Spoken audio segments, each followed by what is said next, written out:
अस्सलाम वालेकुम everyone, welcome back to my YouTube channel. Hope you all doing well. तो आज मैं आपके साथ अपने वीकेंड की इवनिंग का व्लॉग शेयर कर रही हूँ। यहाँ मैं बना रही हूँ चिकन कढ़ाई काली मिर्च में, बिल्कुल रेस्टोरेंट स्टाइल।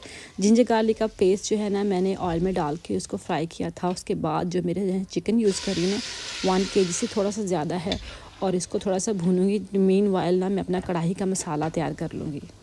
लास्ट कुछ डेज़ में बच्चों की तबीयत ख़राब थी, मेरी ख़ुद की भी ठीक नहीं थी, तो हमें खाना जो बाहर से मंगवाया था, और बाहर से खाने में हाईलाइट जो थी ना वो कढ़ाई होती है। तो बच्चों को बहुत पसंद आई। मेरे हस्बैंड ने कहा चलो आज वैसे ही कुछ बना दो जिस तरह से ना हमने पाकिस्तानी रेस्टोरेंट से मंगवाई थी। मैंने कहा ठीक है। तो यहाँ मैंने धनिया लिया है 1.5 टेबल स्पून, और मैंने ली है काली मिर्च 1.5 टेबल स्पून। ज़ीरा मैंने 1 चम्मच भर के यूज़ करूँगी। अब इस सारे मिक्सचर को ना मैं ब्लेंड कर लूँगी अच्छे से।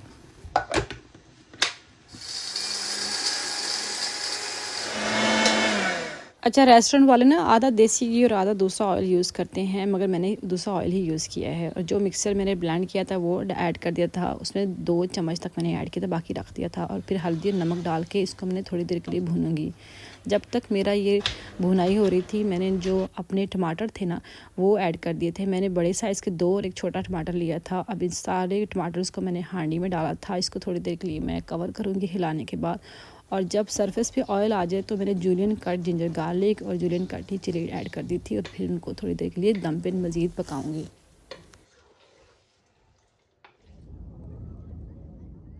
जैसे टमाटर मेरे सॉफ़्ट हो गए थे, इसमें मैंने दही डालूंगी मज़ीद। इसको कुछ देर के लिए दही डालने के बाद हम पकाएंगे, और फिर बाद में मैंने गार्निश के लिए ना धनिया ऐड किया था। और ये थी मेरी मज़ेदार रेस्टोरेंट स्टाइल काली मिर्च की कढ़ाई। बहुत मज़ेदार बनी थी, आपने ज़रूर ट्राई करनी है। बहुत ही आसान थी, इतनी मुश्किल रेसिपी नहीं है। और अपने ट्राई करने के बाद ना मुझे फ़ीडबैक देना है कि कैसी बनी आपकी।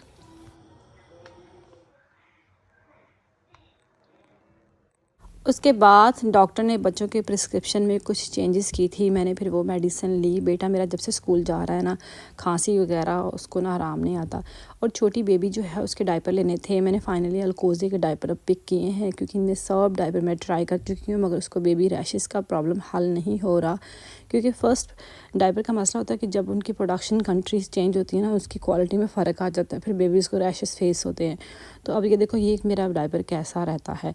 तो हगीज़ भी मैंने यूज़ किया था, फिर भी नहीं आराम आया। फिर भी बेबी जॉय यूज़ करूँगी अब इसके बाद, यही ऑप्शन है। फिर मैंने थोड़ी सी ग्रॉसरी ली, और उसके बाद मेरी जो गाड़ी है उसका पेट्रोल ख़त्म हो गया था। फिर मैंने पेट्रोल पंप से उसका पेट्रोल फिल करवाया, और उसके बाद फिर मैं घर चली गई।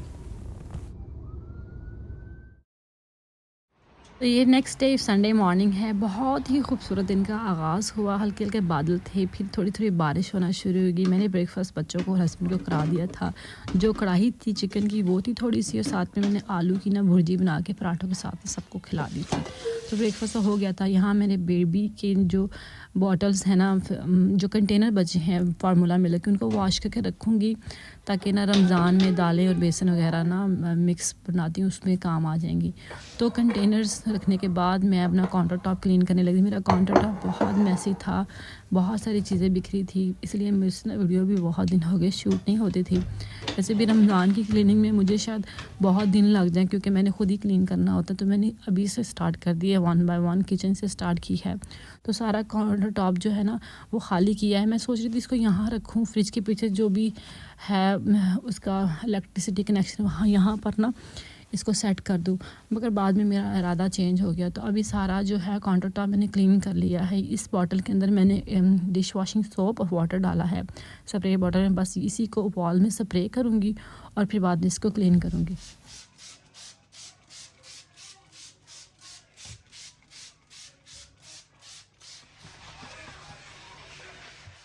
हमारी जो पाकिस्तानी कुज़ीन है ना, इसकी वजह से ना बहुत जल्दी ग्रीस बन जाती है काउंटर टॉप के ऊपर।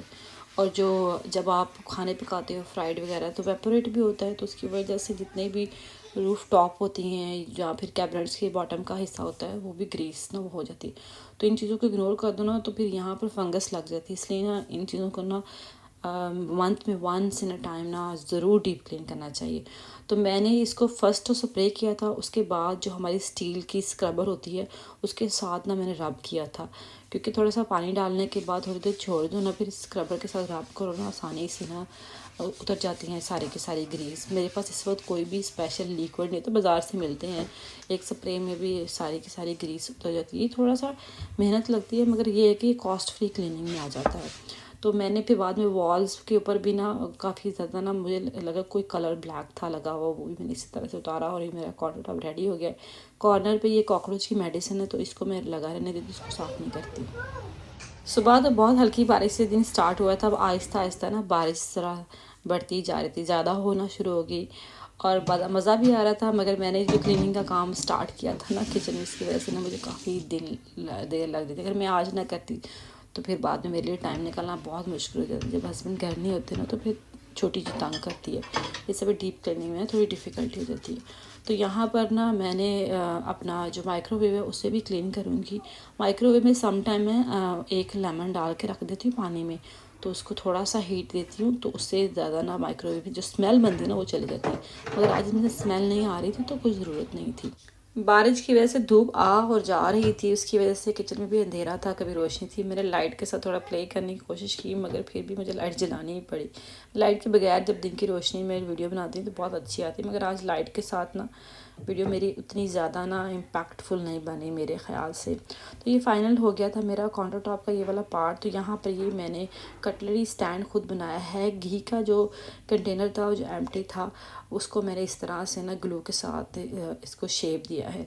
मैंने कहा चलो ठीक है, इसके लिए मुझे कुछ स्टैंड वगैरह ख़रीदने की क्या ज़रूरत है, देखती हूँ काउंटर टॉप पे कैसा लगेगा। आप लोग ज़रूर कमेंट्स करके बताना कि आपको ये कैसा लगा। तो इसके बाद मैंने अपनी जो कटलरी थी वो उसमें रखी। उसके बाद जो दूसरी साइड की मेरा काउंटर टॉप था उसको भी मैंने सेम ही मेथड से क्लीन किया था, स्प्रे किया था। वो इतना गंदा नहीं था क्योंकि उसमें कुकिंग इतनी ज़्यादा नहीं होती। कुकिंग जो राइट साइड पे होती है ना तो फिर उसकी वजह से ना वो ग्रीसी है। तो जो मेरे पास जो स्पाइस जार पड़ा हुआ है जिसको मैंने नट्स वगैरह रखे हैं ना, मैंने उसको साफ़ किया। अच्छा मुझसे पूछा गया था 2-3 दफ़ा ये कहाँ से लिया, ये पाकिस्तान से लिया, ये मेरी अम्मी ने मुझे दिया था। तो मैं इस दफ़ा पाकिस्तान से वापस आई थी तो इसको साथ ले आई थी। मैंने जूड और फार्मेला मिल्क की जो कंटेनर थे उसके साथ ही ना साइड के लिए क्रिएट किया था।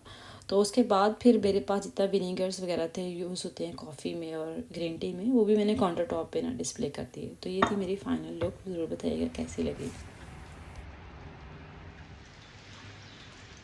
और अब मैं खाना बनाने लगी थी, बहुत ही स्पेशल किस्म का वेज मंचूरियन।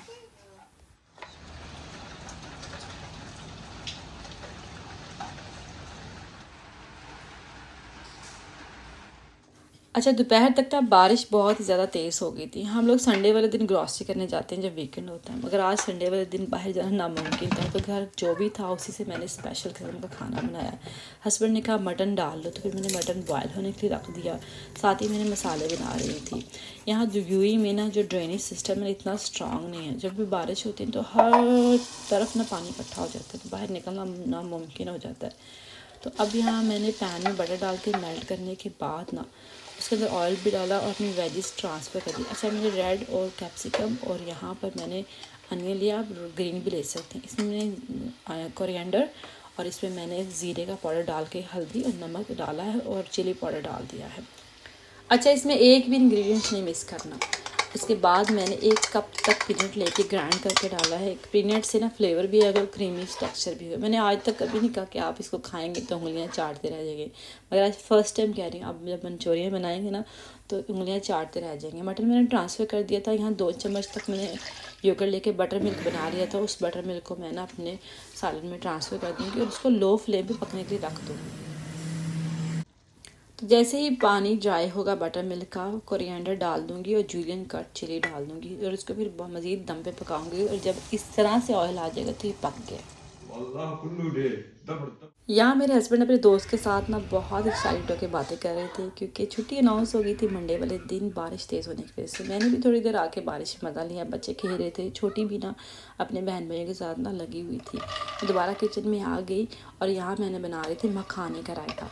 बहुत मज़ेदार लगता है। सम टाइम मैं मिड मॉर्निंग स्नैक्स बनाती हूँ। नर्सिंग मदर के लिए, प्रेग्नेंट वुमेन के लिए तो बेस्ट है। तो आज थोड़ी सर्दी थी तो मैंने कहा चलो बना लेती। थोड़ी देर रोस्ट किया था। इसके अंदर मैंने 2 छोटे अनार थे, उनके सीड्स डाले थे। फिर बाद में मैंने काली मिर्च डाली है और चाट मसाला डाला है। चाट मसाला डाला है तो चाट मसाले से ना थोड़ा सा ना चाट का भी इफेक्ट आ जाता है, यानी कि मखाना चाट भी आप इसको कह सकते हैं। आप इसको रमज़ान में बना सकते हैं। इसमें सॉल्ट डाला है। फिर बाद में मैंने इसमें योगर्ट डाला था 2 टेबल स्पून तक। मैं मिक्स कर रही थी। फिर मैंने छोटा सा चॉप करके ना कोरिएंडर डाला था इसमें। कोरिएंडर के बाद ना मैंने 1 चम्मच तक इसमें जैगरी पाउडर ऐड किया था। आप शुगर भी ऐड कर सकते हैं। वो मुझसे ना शूट मिस हो गया मिक्स करते हुए, मिस हो गया। शायद मैंने बाद में डाला या पहले डाला पता नहीं, मगर मैंने ज़रूर ऐड किया था। फिर बाद में मज़ीद योगर्ट डाला थोड़ा सा क्रीमी बनाने के लिए। तो मेरे अब यहाँ पर आपके साथ विंटर की बहुत ही स्पेशल वेज मटर मंचूरियन के साथ बनाइएगा मज़ेदार सा रायता मखाने का, और मुझे ज़रूर आके कमेंट्स कीजिए कि आपको रेसिपी कैसी लगी।